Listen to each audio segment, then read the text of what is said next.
Olá a todos, sejam bem-vindos a mais uma videoaula do professor Vanderlei. Estamos aqui para ver a República Romana, parte 2. Vamos fazer a nossa revisão de conteúdo. Vamos lá, primeiro slide. A República Romana, parte 2. Objetivos: analisar o declínio da República Romana e seus fatores, explorar as reformas e conflitos durante a República, compreender o fim da República e o estabelecimento do Império Romano. Vamos para o próximo slide. A crise da República Romana. Entre o século II e o século I a.C., a República Romana estava passando por um momento de crise. Eram vários os problemas. Primeiro, a concentração de terra na mão dos patrícios, os plebeus empobrecidos, sem terras e trabalho, tensões sociais entre patrícios e plebeus e as dificuldades para manter o exército romano. Volta aqui para o professor Vanderlei. Pois bem, o que estava acontecendo naquele momento da República Romana, entre o século II e o século I? Os patrícios tinham a maior parte, praticamente todas as terras, agrárias de Roma em seu poder. Eles tinham conseguido, como vimos na aula anterior, através da aquisição dessas terras, das famílias dos plebeus, que eram soldados romanos, que quando voltaram para suas casas perceberam que suas famílias se endividaram para tentar trabalhar na terra, não conseguiram produção suficiente, se endividaram cada vez mais, e os patrícios assimilaram as terras desses plebeus. E aí, com o passar das décadas e do século, eles se tornaram os proprietários da maior parte das terras disponíveis em Roma. E aí nós temos os plebeus empobrecidos e querendo trabalhar. Só que os escravos estão fazendo esse trabalho.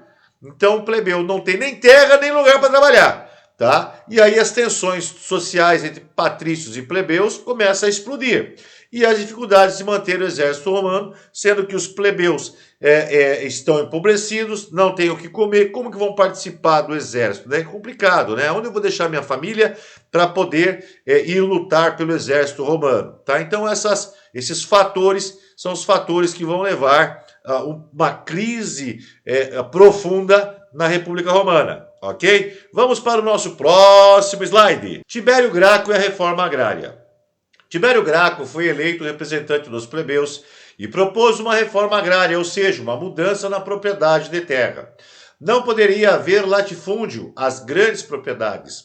Elas seriam confiscadas e distribuídas aos plebeus que não tinham terras. Os patrícios não aceitaram essa proposta, pois eram grandes proprietários de terra. Acusaram Tibério Graco de querer se fazer rei de Roma e ele acabou sendo assassinado em 133 a.C. Seguindo adiante, Caio Graco prosseguindo na luta. Anos mais tarde, o irmão de Tibério, Caio Graco, também foi eleito tribuno da plebe. Seu objetivo era retomar as lutas do irmão morto, propondo a distribuição de terras e de alimentos à plebe romana. Mas os patrícios tinham muito a perder com essas reformas. O Senado romano, a principal instituição política romana, era formada por patrícios e perseguiu Caio Graco até a sua morte em 121 a.C. Voltando aqui para o professor Vanderlei, então vocês viram que o negócio lá era o seguinte: não fez o que eu quero, acaba com a vida do rapaz. Então, os tribunos, como nós já vimos em aulas anteriores, são representantes diretos da plebe romana. E para solucionar os problemas, a solução que ele trazia era a distribuição de terras para os plebeus. Só que as terras eram dos patrícios, que eram senadores do grande senado romano, e que realmente eram aqueles que mandavam na república.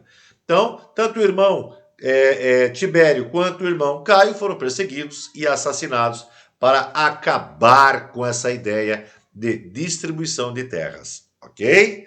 Vamos para o próximo slide. Violência como arma política. O assassinato dos irmãos Graco lançou Roma numa grande guerra civil.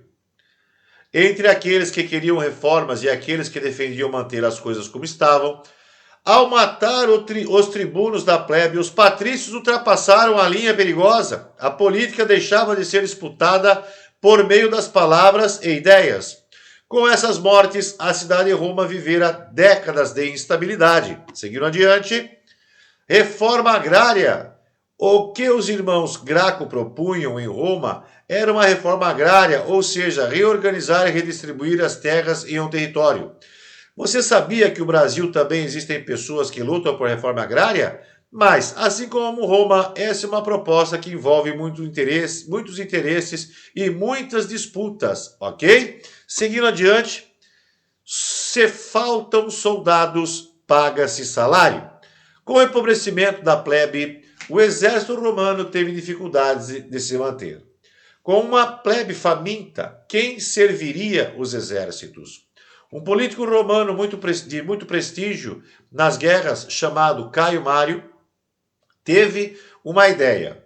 Ele decidiu alistar para o exército os pobres plebeus de Roma. Em troca, ofereceu-lhes um salário e a promessa de conceder terras depois das guerras. Assim, o exército voltaria a ter força, mas os novos problemas estavam por vir. Vamos seguir adiante. Política pelas armas.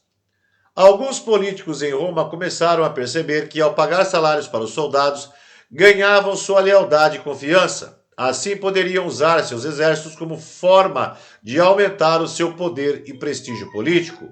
No século I a.C., vários políticos montaram seus exércitos e tornaram-se poderosos generais. Eles traziam glórias para Roma e poder para si mesmo. Voltando para o professor Vanderlei, e isso vai trazer novos personagens naquela instituição, né, chamada República Romana.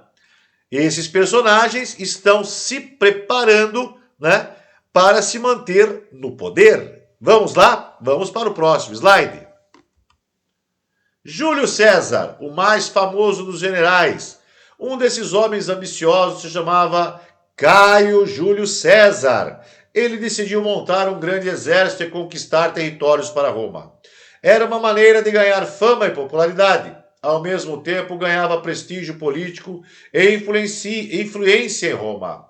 Júlio César conquistou a Gália, atual França, e escravizou milhares de gauleses. Mas seu grande objetivo era o poder em Roma. Com prestígio, popularidade e um grande exército, Caio Júlio César é um personagem muito importante na história de Roma. Voltando para o professor Vanderlei, ele é extremamente importante nesse processo, porque Caio Júlio César ele queria ser o governante supremo de Roma. E isso ninguém se enganava. Tá? Ele queria isso. E ele obrigava o Senado a lhe dar cada vez mais títulos e títulos e títulos, né? Engrandecendo a sua imagem perante a plebe romana. Tá? Fora isso, Caio Júlio César ele tinha algumas atitudes, né, populistas. Tá? E uma delas, geralmente, era a distribuição de terra para os mais pobres. Ele distribuía, ele fazia uma reforma agrária à sua moda. Isso fazia com que o povo o amasse. Tá bom? Vamos para o próximo slide. O governo dos generais. As tensões sociais entre os patrícios e os plebeus permaneciam, e o Senado romano acabou concedendo poderes aos generais para tentar manter a ordem da República. Já não eram as palavras, mas as armas que definiam a política romana. No século I a.C., o Senado seguia funcionando, mas na prática o poder estava nas mãos de 3 generais, Júlio César, Pompeu e Crasso. O fim da República Romana. Rapidamente, os 3 generais começaram a disputar o poder. Novamente, Roma foi atravessada por guerras civis. Júlio César venceu seus adversários e voltou a Roma com seus exércitos, dando um golpe na República Romana e tomando o poder pela força. Em Roma, ele tornou-se ditador, centralizando o poder e as decisões. O Senado romano permaneceu funcionando, mas era Caio Júlio César quem dava a última palavra. Voltando aqui para o professor Vanderlei, eu falei para vocês, Caio Júlio César estava à procura do poder e manutenção desse poder. tá? E a ideia é que ele se tornou um ditador, isso é o que aconteceu, mas ele queria ser um ditador que nunca sairia do poder. Ele queria o título de ditador perpétuo de Roma. E a história dele vai continuar, ó, certo? Mas vamos lá, olha só o próximo slide. Nessa aula, aprendemos um pouco mais sobre a República Romana, também estudamos sobre a expansão de Roma, de que modo ela trouxe tanta riqueza para a República, quanto empobrecimento para muitos plebeus. E por fim estudamos como a República Romana começou a entrar em crise. Voltando aqui para o professor Vanderlei, finalizamos essa aula temática República Romana parte 2 e não percam a última parte, República Romana parte 3. Ela vem com grandes histórias de conflitos, né, e de traições, tá bom? Um grande abraço a todos. Ó, vamos lá, calma. Pera aí, ó. Todo esse conteúdo vai estar disponível para vocês estudarem no nosso grupo de História. Mano, agora sim, um grande abraço a todos e até o nosso próximo encontro.